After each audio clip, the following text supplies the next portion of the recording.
喂，好消息啊！我哋班今次拎咗優異獎啊！嚇？咩比賽攞優異獎啊？跌青啊！你唔係唔知啊嘛？唉，我知，嗱，實在太犀利啦，總算冇白費我哋一直以來嘅努力啊！唉，話口未完，啱啱個比賽先完咗一排，啲嘢又咁亂，你不如執翻先啦。地下咁多垃圾，個台凳又唔整齊。都比完賽啦，獎又拎埋，都唔知繼續努力做乜嘢。係咯，放鬆下都幾好嘅，剩低嗰啲咪等校工嚟收拾咯。真係講極都唔明，校工咁辛苦，你仲要加重佢哋嘅負擔，你睇下攞咗獎嗰啲班別係點樣保持啦？校長、各位老師、各位同學，早晨。我係 5D 班錢嘉誠，我係 5D 班李心琪。本年度上學期班際秩序及清潔比賽已圓滿結束，今日我哋會公佈成績。喺公佈成績之前，等我哋簡單回顧一下比賽詳情。比賽嘅主要目的係希望提高同學自律守規嘅精神，等大家更關注校園清潔，同時亦希望提升同學之間嘅禮貌意識，共同建立一個優良嘅學習環境。評分準則方面，我哋主要觀察5大範疇，包括專心上課、課室清潔、禮貌、恪守校規、校服整潔。至於全年嘅評分比重分佈，老師嘅評分佔8成，而領袖生評分佔2成。最重要嘅係上學期嘅總分佔全年總分嘅30%，而下學期嘅表現佔70%。所以即使今次未能獲獎，下學期只要急起直追，絕對有機會後來居上。好啦，事不宜遲，而家即刻公佈各級嘅冠軍。首先係中一級嘅冠軍，係1C 班，總得分466.7分。跟住係中二級冠軍2A 班，總得分481.4分。中三級冠軍3E 班，總分係482.8分。恭喜以上初中嘅冠軍班別。然後到高中組嘅成績，獲得中4級冠軍嘅係4C 班，總得分係482.4分。中5級冠軍係5A 班，總得分480.9分。最後係我哋嘅畢業班別，中6級冠軍6A 班，總得分493分。等我哋再次恭喜以上所有獲得冠軍嘅班別。除咗各級冠軍外，我哋亦有多個班別喺秩序及清潔方面表現優秀，獲得咗優異獎，總得分係以不少於475分為標準。獲得優異班嘅班別包括3A 班、3D 班、4A 班、4D 班、5B 班、5D 班以及6B 班。恭喜以上獲獎班別。今次比賽能夠順利舉行，實在有賴全校所有老師同同學嘅齊心協力，共同維持校園良好嘅學習環境。期望大家於下學期嘅秩序及清潔比賽再接再厲，爭奪全校總冠軍嘅殊榮。多謝大家。哇！人哋真係由頭到尾都咁整齊㗎喎。原來攞獎唔係終點，係要一直 keep 住先得嘅。等我都執翻好啲垃圾同台凳，減少翻校工嘅負擔。咁先得㗎嘛？但喎，我唔記得拍圖書推介喎，你哋有冇好嘅圖書可以介紹俾我啊？唉，平時都冇乜點睇書。都嗌你平時睇多啲書㗎啦，豐富一下自己內涵。嗱，不如去認真睇下今日嘅好書推介啦。各位老師、各位同學早晨，我係4B 班葉世王。我係4B 班鍾志廣。今日我哋要介紹嘅好書係史丹佛大學專家教你打造不容易疲勞的身體，作者係山田智新。喂，志廣，你平時係咪成日上堂瞌眼瞓、膊頭僵硬，讀書又冇辦法專心，點瞓都瞓唔飽？你係咪都有同樣嘅感覺呢？梗係啦，咪就係我咯，我直情係超級疲勞一族。但係咪個個學生都係咁㗎啦？唔係咁簡單，呢本書嘅專家話，疲勞遠比你想象中咁嚴重，會長期對我哋身體造成好多問題㗎。咁指出有研究發現，睡眠不足對大腦嘅傷害差唔多係等於腦震盪。你睇咗左邊嘅腦震盪患者嘅眼動追蹤，右邊係睡眠不足26個鐘之後嘅眼動追蹤，係咪亂到一模一樣？所以長期唔夠瞓，你嘅大腦其實一直係處於受損嘅狀態。哇！真係咁大件事，我以後都唔敢再亂咁捱夜啦。以前我哋成日以為攰係因為肌肉多咗乳酸，但本書話疲勞嘅元兇根本就唔係乳酸。咁真兇係邊個？真正嘅原因有兩個，第一係你嘅神經系統失調，第二係因為你不良姿勢同習慣長期坐住，姿勢又唔好，會帶來好多問題㗎。你睇下我整理咗嘅圖片先啦。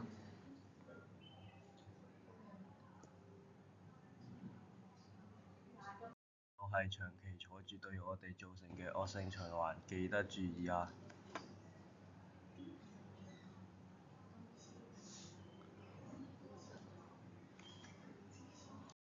姿勢同習慣係主因，我哋就要從好好管理身體入手。我哋要對付不良習慣嘅以下有3個動作，係書中作者推介。呢啲動作坐喺度都可以做，對抗坐得最有用。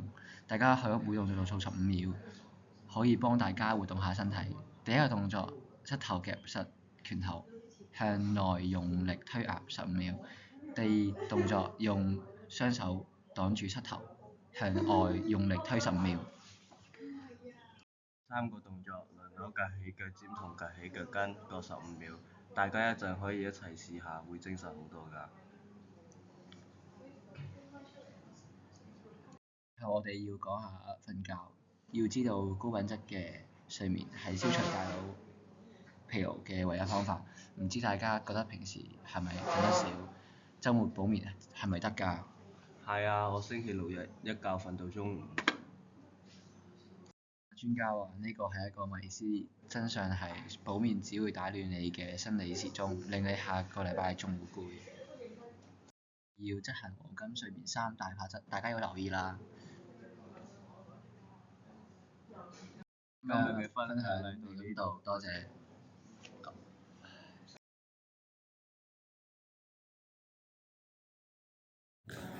校長、各位老師、各位同學，早晨。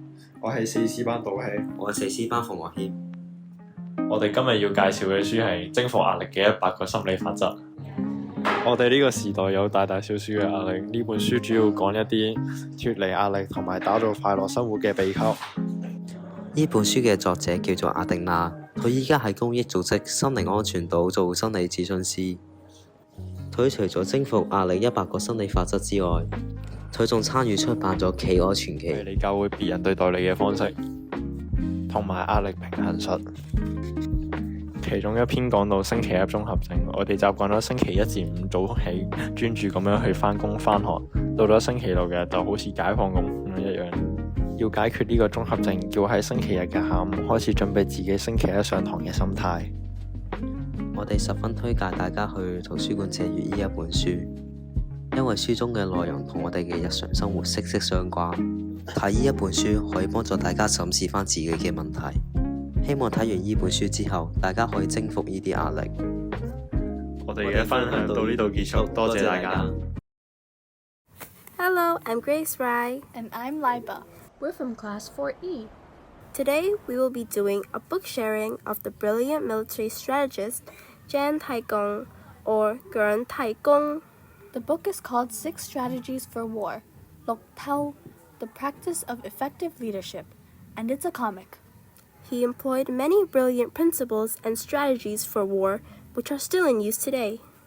It was illustrated by Wang Xuanming, a contemporary cartoonist born in Beijing and trained formally in commercial art and industrial art.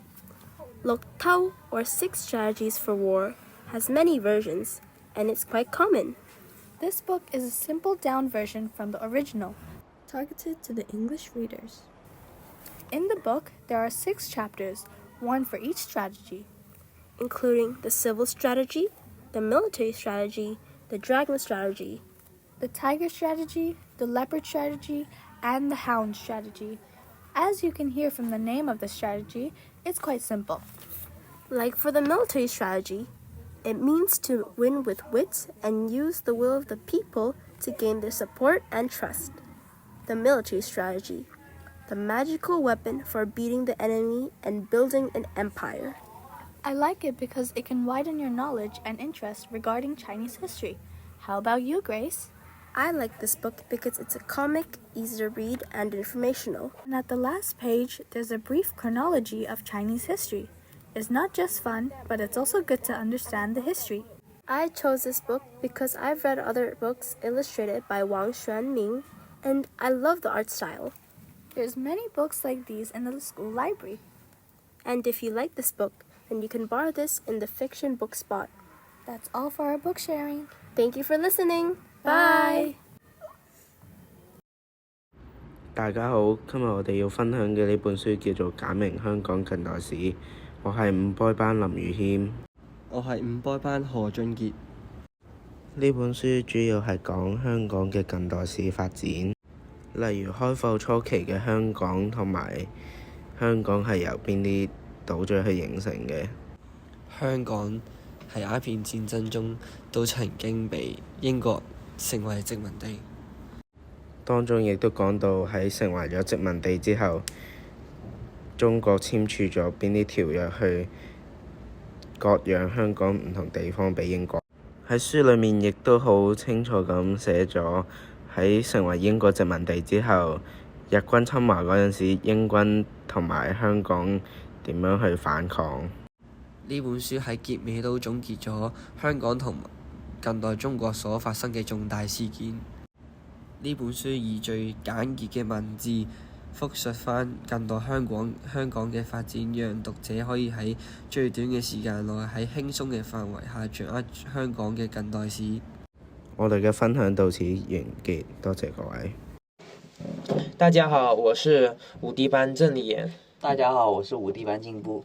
今天想和大家分享一本由诺贝尔经济学奖得主丹尼尔·麦所著的书，思考快与慢。这本书深入地探讨人类的思考模式，并揭示了我们在决策时常常面临的认知偏差。丹尼尔曼将人类的思维分为2种系统，第一个系统就是快思维系统，这是由直觉和快速反应的思维模式。我们在日常生活中经常依靠这个系统，例如看到一个球飞过来的时候，我们会下意识地进行闪避。然而这个系统并不是没有缺点，它常常可能会导致错误的判断出现。其中第2个系统就是慢思维系统，这是一个更加理性且需要深思熟虑的思考模式。它在处理问题方面更加全面，并且会进行逻辑分析，但往往需要很多时间和精力，因此它常常被快系统所占领我们的决策。思考快与慢，让我们了解到了我们的身体分为2个系统。所以这让我们更加了解我们的身体，更提醒了我们在面对决策時要警惕自己的思維局限性。今天的好書分享就到這裡。哇，本書都咁吸引，真係揀唔落手喎！等我同你去圖書館慢慢揀啦。咪走住啊！你哋仲未執埋你哋嗰啲嘢啊